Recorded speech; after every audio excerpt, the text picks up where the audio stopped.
Today, we're taking it back to breakfast with one of the most delicious slow cooker recipes today. This recipe will not just make your mouth water, but will also make your macros happy and keep you full too. So let's just jump right into it. Start with your optionally lined for easy cleanup slow cooker.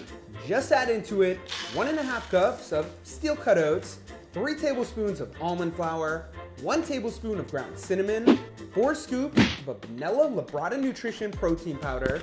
Today I'm using 100% whey, which you can check out below. 1/4 teaspoon of baking powder, 1 teaspoon vanilla extract, a little salt, 2 large beaten whole eggs, 6 cups of a milk or milk substitute, 2 containers of a vanilla Greek yogurt, 2 tablespoons melted butter. Go ahead and mix all of those up until most of your clumps are gone. Should look like this. Next, open up your favorite cinnamon bun dough, preferably a lower sugar, lower calorie one, and break up 2 or 3 of them into your mix. Lightly mix those pieces in, pour a little sugar-free syrup on top, cover your slow cooker, and cook it on low for 7 to 8 hours or high for 3 to 4 hours. You'll know when it's done because it'll look like this.